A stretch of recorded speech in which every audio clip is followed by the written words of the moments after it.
Balsa matete. Neticgedet, bet ir matete. Kaip mes galim matyti Dievo balsą? Ar įmanoma matyti Dievo balsą? Aš manau, taip. Aišku, kartais ir netgi su fizinėm akim, bet dar labiau dvasinėm akim. Pradžioj noriu pradėti su vienu sakiniu, tikrai pokyčiai įmanomi tik per dvasinę transformaciją. Aš tai kiekvieną savaitę sakiau, kodėl, nes tai yra esminis dalykas. Jeigu mes galvojam, einant pas psichiatrą, kad jis pakeistų mūsų gyvenimą arba per jo pagalbą galim pakeisti gyvenimą. Tai tik laikinas dalykas, nes tikrai pokyčiai vyksta tik per dvasinę transformaciją. Kaip tai praktiškai praeitą kartą sakiau, kad ir Marija ką tik pabrėžė, kad tie, kurie priėmė Jėzų, tie, kurie tiki Jėzų, jie turi šventąją dvasią. Ir laiške Efeziečiams Paulius pabrėžė, koks ryšys yra tarp dvasios, šventosios ir Dievo žodžio. Pasiimkit ir išgelbėjimo šalmą, tai bei dvasios kalaviją, tai yra Dievo žodis. Reiškia, šventosios dvasios kalavija priemonė yra kas? Dievo žodis. Jinai kalba mums per Dievo žodį. Dievas kalba mums per Dievo žodį, Bibliją. Jėzus kalba mums kaip per suprantat. Suprantat? Labą rytą. Suprantat? Jeigu mes norim išgirsti Dievo balsą, paklausykit, kas mūsų širdį. Tas širdis klastingas dalykas. Labai klastingas dalykas. Nes jausmai eina čiup, mes tai žinom. Puikiai. Skaitykim Dievo žodį. Aš už praeitą kartą kalbėjau arba pradėjau kalbėti apie vieną palyginimą. Kas susijęs su Dievo žodžiu. Mes žinom, kad Dievo žodis yra gyvas, veiksmingas, aštresnis, prasiskverbia iki pat sielos ir dvasios atšakos ir teisa širdies mintis bei suma. Dievo žodis yra veikantis.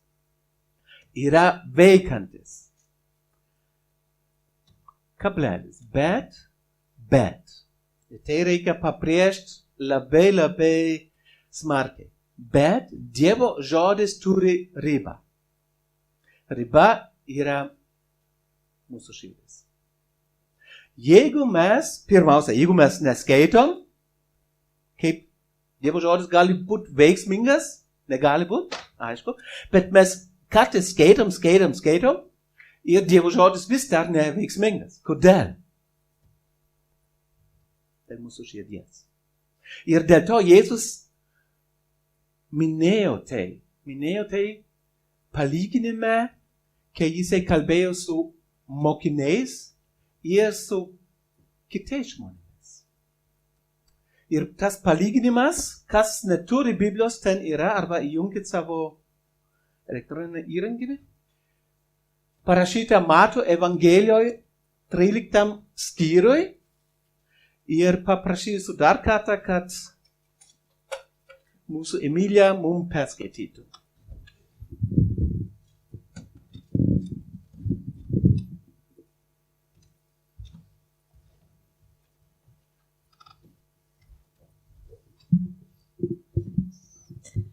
Jis daug jiems kalbėjo palyginimais. Štai sėjėjas išėjo sėti. Jam besėjant, vieni grūdai nukrito palei kelią ir atskridę paukščiai juos sulesė. Kiti nukrito uolėtoj vietoj, kur buvo nedaug žemės. Jie greit sudygo, nes neturėjo gilesnio žemės sluoksnio. Saulei patekėjus, daigai išdegė ir neturėdami šaknų sudžiūvo. Kiti nukrito tarp erškėčių. Erškėčiai išaugo ir nusmelkė juos. Dar kiti nukrito į gerą žemę ir davė derlių. Vieni 100, kiti 60, dar kiti 30. Kas turi ausis, klausyti te klauso. Tad pasiklausykite palyginimo apie sėjėją. Pas kiekvieną, kuris girdi karalystės žodį ir nesupranta, ateina piktasis ir išplėšia, kas buvo pasėta jo širdyje. Tai yra pasėlis prie kelio. Pasėlis uolėtoje vietoje, tai tas, kuris girdėdamas žodį, tuojau su džiaugsmu jį priima. Tačiau jis be šaknų nepastovus žmogus. Kilus kokiam nors sunkumui ar persekiojimui, dėl žodžio jis tuoj pat pasipiktina. Pasėlis tarp erškėčių, tai tas, kuris klauso žodžio, bet šio pasaulio rūpesčiai ir turtų apgaulė nustelbia žodį ir jis lieka nevaisingas. O pasėlis geroje žemėje, tai tas, kuris girdi ir supranta žodį, tas ir neša vaisių, kas duoda 100, kas 60, o kas 30.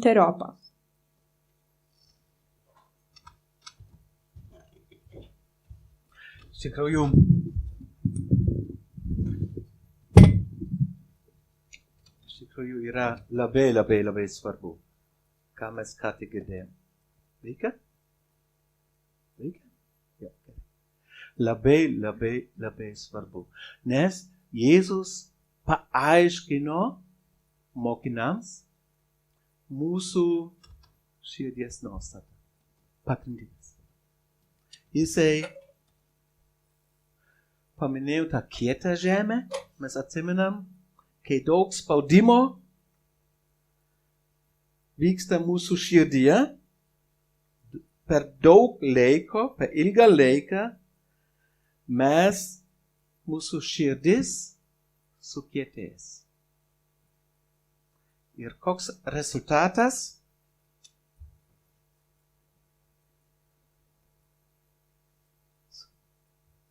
Kieta širdis.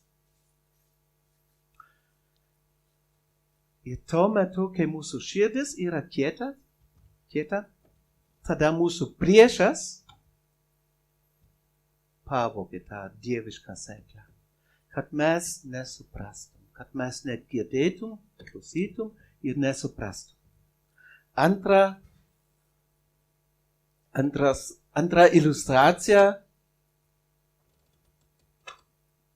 ant olos. Matot, šaknis labai trumpa. Kodėl? Nes nedidelė žemės sluoksnis yra. Ir dėl to tas augalas tik laiko klausimas, kada nuo karščio nuvis.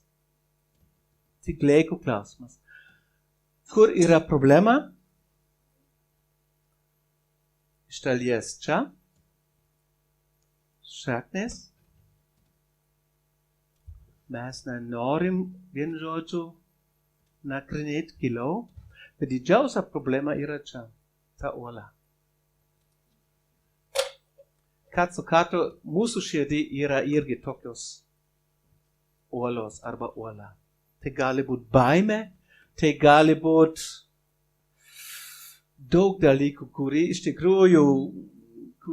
tikrųjų kenkia mums. Tai gali būti beveik viską. Kas trukdo, kad mūsų šaknis plėstųsi. Ir šiandien noriu kalbėti apie trečią iliustraciją. Ir Jėzus taip pasakė, kiti nukrito tarp erškėčių. Erškėčiai išaugo ir nusmelkė juos. Ir galvoju, kaip tai gali atrodyti. Suradau gerą iliustraciją. Taip. Va. Žemė. Žemė. Sėklas. Atrodo teisingai? Kažko trūksta. Trūksta erškėčių. Kas yra įdomu, Jėzus taip tada paaiškino. Kas yra įdomu? Pradžioj yra kaip čia žemės ir žemės. Pradžioj viskas atrodo vienodai, visiškai vienodai. Bet po laiko erškėčiai užaugo. Ir užaugo daug greičiau nei dieviška sėkla. Ir nusmelkė juos. Labai įdomu, aš pasižiūrėjau truputį internete, nes aš ne toks botanikas, kuris išmano su augalais. Ir ten iš tikrųjų labai daug parašyta buvo apie erškėčius Izraelį.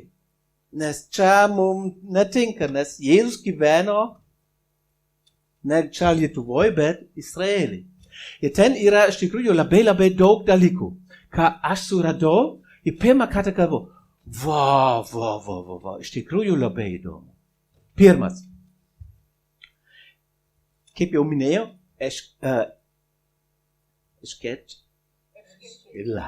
tas žodis. Auga daug greičiau nei kitus augalus. Ko aš nežinojau, tai žinojau. Bet ko nežinojau, kad erškėčiai yra atsparus karščio. Gal jūs tai žinojot? Aš ne. Man tai buvo, aš vakar pasikalbėjau su Marija apie tai.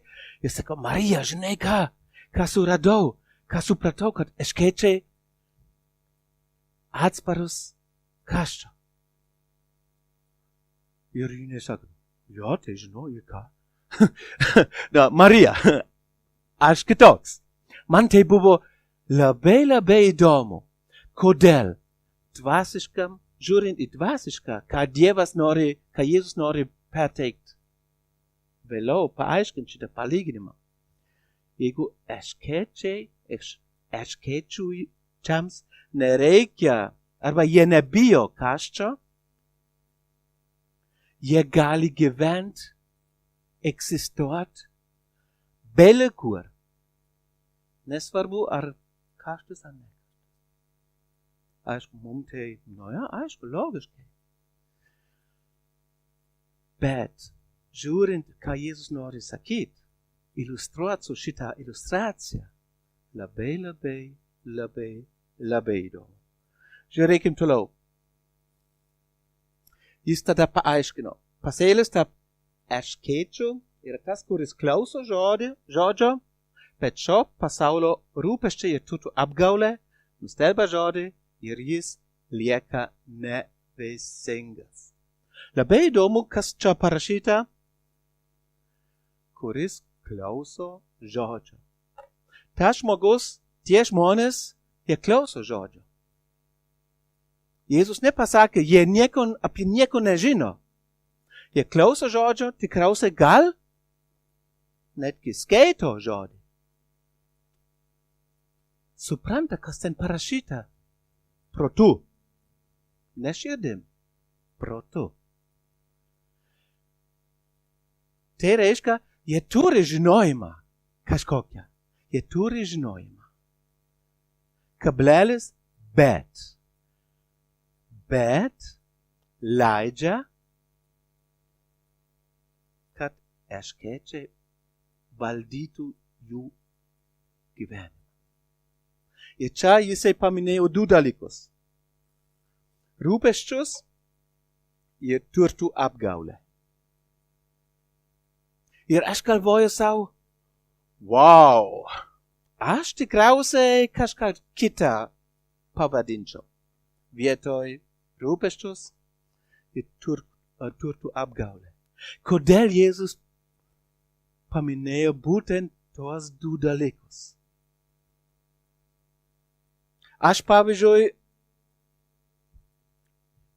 tai tik aš neturiu tiek daug problemų su rūpesčiais. Man nieko nesakykit, kad man nieko nerūpi, ne. Bet aš galiu valdyti savo rūpesčius. Nes esu toks žmogus, kuris labiau su protu dirba. Ir suprantu, rūpesčiai jie veda tik į depresiją, aš tikrųjų. Jeigu mes nuolat rūpinamės, nuolat apie 1, 2, 3, 5 dalykus, tada tai ves mus į depresiją.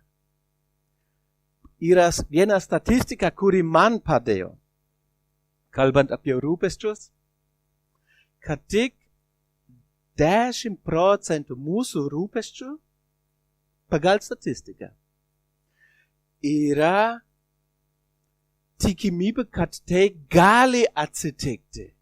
Tai nereiškia, kad atsitiks, bet tai gali atsitikti. Tik 10%. Tai reiškia, jeigu 10 valandų per mėnesį, sakykim, pagalvočiau apie rūpesčius, ne? 9 valandas, tai teoriškai neįmanoma, kad tai atsitiktų. Bet vis tiek toks rūpestis ir užima mūsų širdį. Emilija, prašau, perskaityk mums dar vieną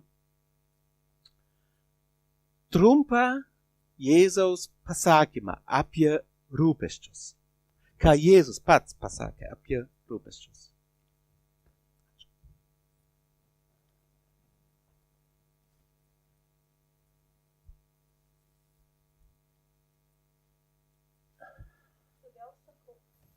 Todėl sakau jums,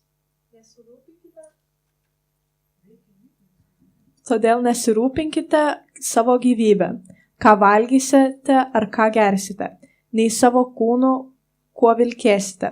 Argi gyvybė nedaugiau už maistą ir kūnas už drabužį?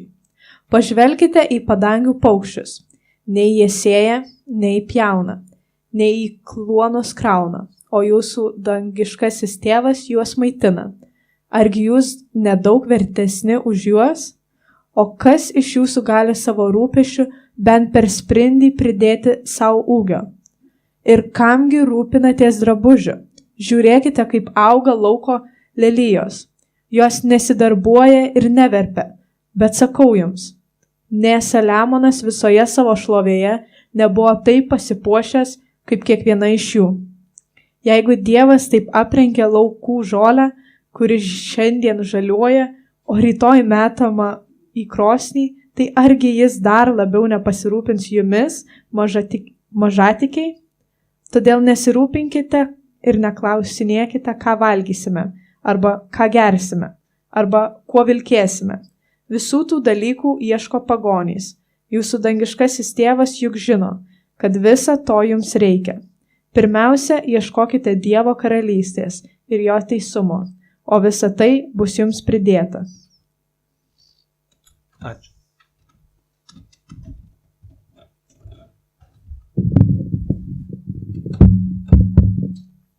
Jėzus iš tikrųjų norėjo pabrėžti keletą dalykų, kai jisai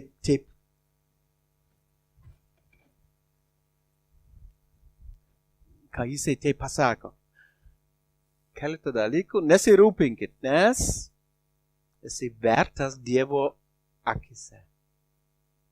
Vertas Dievo akise. Mes esam Dievo akise verti.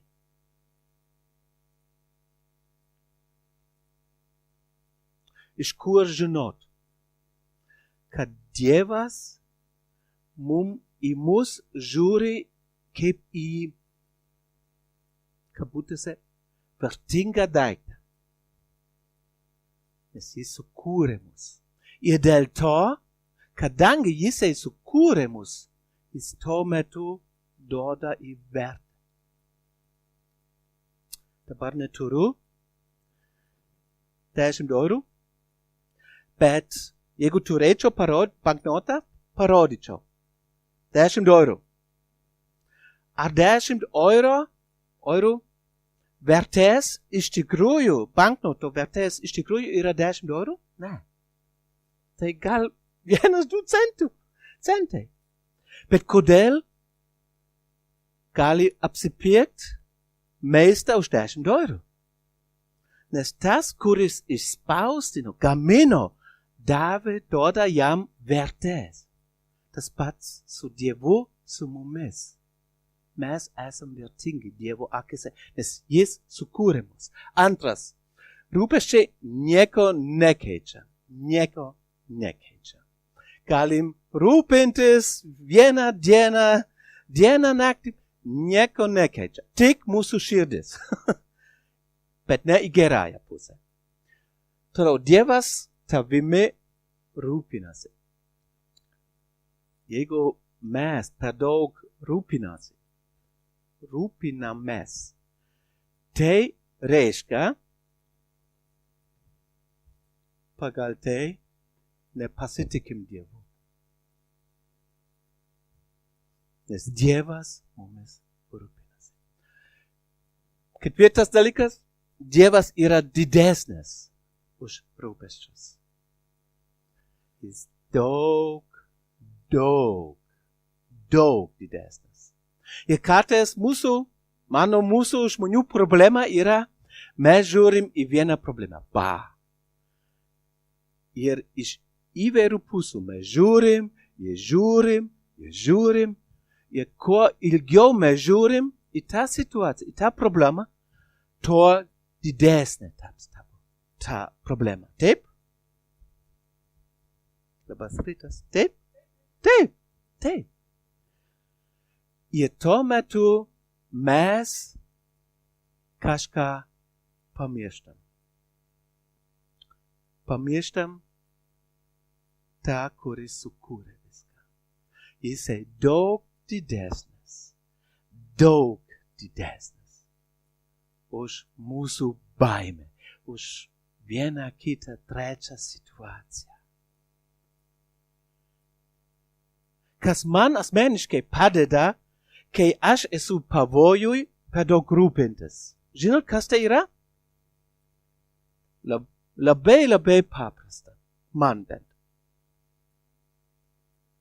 Skaityt Bibliją. Tas vietas, kur parašyta, koks didelis Dievas ir galingas jis yra. Nes jeigu mes per daug fokusuotum į vieną tašką, mūsų smegenys taip dirba, kad mes pamirštum visą kitą. Bet jeigu mes ne tik žiūrėtum į tą tašką, bet žiūrėtum į jį, ir tada tą vieną problemą savaime atsistatys į vietą. Savaime. Bet tik tuo atveju, jeigu mes žiūrim į bendrą vaizdą. Tik tuo atveju. Jis toliau kalbėjo apie turtų apgaulę. Aš noriu perskaityti jums 1-2 eilutes iš pirmo laiško Timotejui, 6 skyriui, 9 ir 10 eilutė. Ten parašyta labai įdomus žodžius. Kas trokšta praturtėti, pakliūva į pagundimą ir į pinkles, bei į daugelį kvailių ir kenksmingų geidulių, kurie paskandina žmonės su gėdime ir pražūtį. Visų blogybių šaknis yra pinigai. Ne. Meilė pinigams. Pinigai tai neblogas dalykas, jeigu naudojam kaip priemonė. Teisingai, išmintingai. Tada labai vertingas, geras dalykas. Bet meilė pinigams. atsitraukit nuo to. Tai labai šaknis visų blogybų yra meilė pinigams. Kai kurie jų geisdami, kas atsitiko, nuklydo nuo tikėjimo ir patys save drasko aibės skausmu. Oho.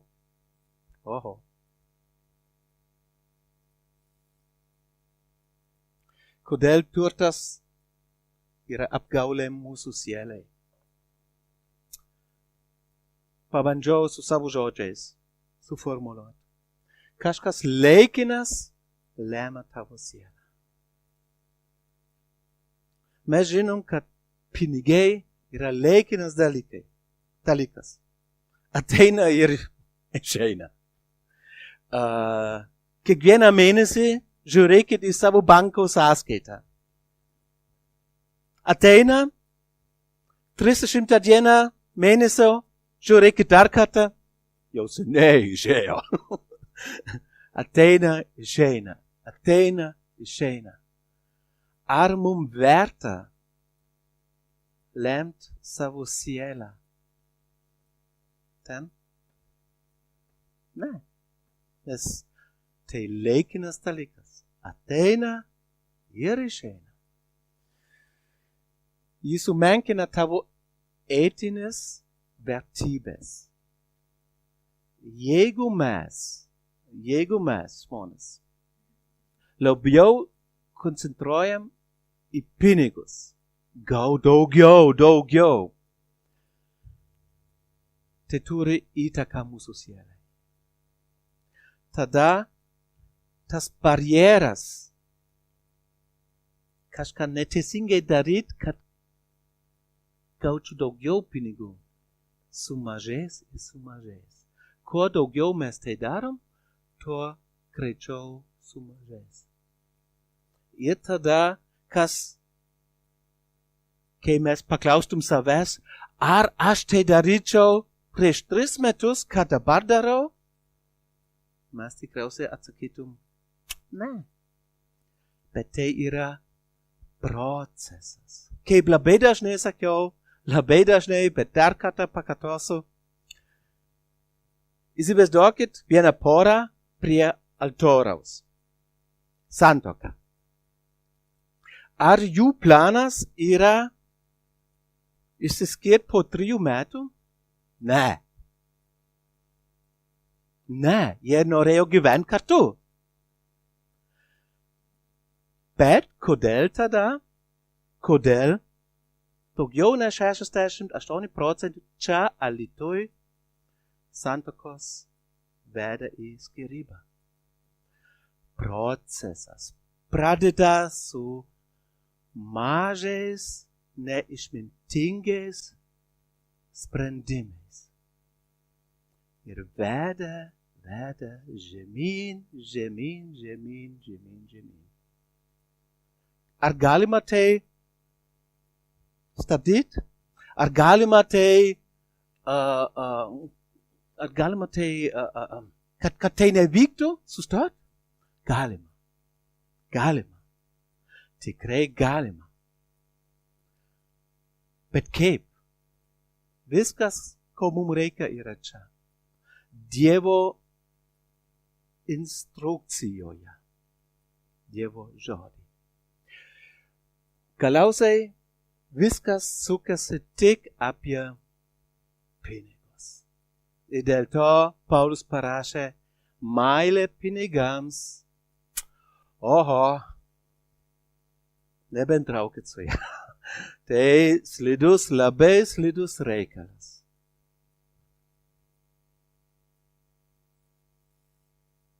Dar kartą grįžkim prie Jėzaus palyginimo. Jėzus sakė, mūsų širdis gali būti kaip žemė su erškėčiais, kurie po laiko valdo mus. Ir neduoda, kad Dievo žodis kaip sėkla, dieviška sėkla, nuvysta.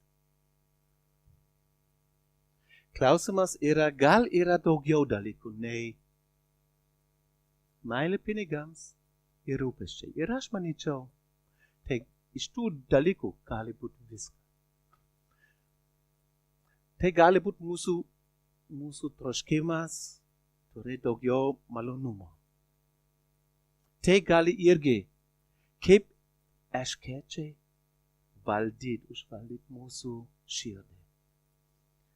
Išplaškymas, dvejonės, išdidumas, savanaudiškumas, priklausomybės, savimeilė, baimės. Visi tie dalykai gali irgi mūsų širdį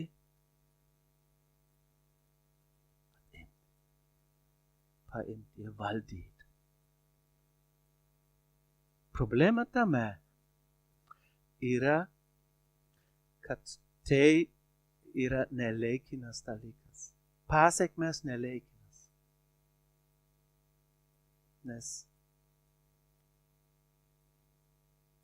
čia Dievo sėkla, kuris nori būti vaisinga mumyse, mūsų širdį, kad mes, beje, ne dėl jo, ne dėl Dievo, bet kad mes žalotų. Tai, kad mes neduotum jokių vaisių.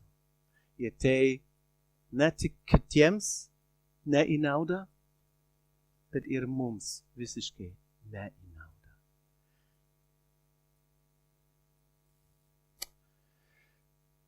Kaip pašalinti dvasinius erškėčius širdyje. 3 dalykus parašau. Kas nori nufotkint. Pirmiausiai atpažinti ir mąstyti apie tai. Mums pirmiausiai reikia suprast, jeigu mes norim pašalinti erškėčius, kas yra, kokia situacija yra. Nustatyti naujus prioritetus. Paklauskit savęs, kaip aš galiu naudoti savo laiką, savo resursų, savo finansai, nesvarbu, Dievo karalystė. Ir 3, leisk Dievui tave pakeisti. Nebandyk pats kažką. Tai vėl laikinas dalykas, kaip sakiau. Nes tikrai pokyčiai yra dvasinė transformacija. Tik dvasinė. Kaip, mes jau pasakėm, skaitant, mąstant ir įgyvendint Dievo.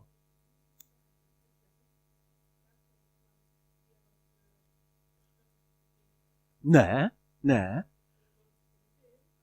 Jo, mūsų atsakomybė yra ne tik skaityti, mąstyti apie tai, ką Dievas mums parašė, pasakė, bet tai ir įvykti. Jeigu mes tai nenorim tik teoriškai žinot, tai nieko nesikeis. Teisingai sakai, teisingai. Bet mums reikia tai įvykdyti labai praktiškai. Ir gal kai kurie sakytų, bet negaliu. Kaip aš galiu? Aš negaliu. Taip, teisingai. Jūs negalit iš savo jėgų. Bet su Dievo jėga galit. Dėl to leiskit, kad Dievo jėga veiktų jumise. Noriu pabaigti su malda.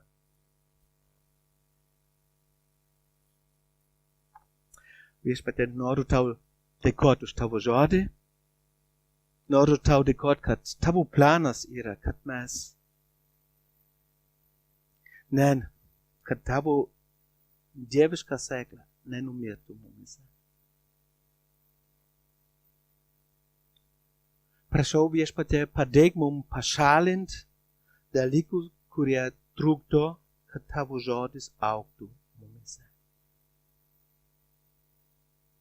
Labai ačiū, kad tu mums labai aiškiai paaiškinai, kokios širdies nustatymų yra, kad mes galėtum su tavo pagalba įveikti. Aš noriu paprašyti už tuos, kurie dabar kovoja su vienu, su kitu iššūkiu. Aš noriu paprašyti, kad jie eitų pas tave, paprašytų tavo patarimo ir kad jie tai irgi įvykdytų.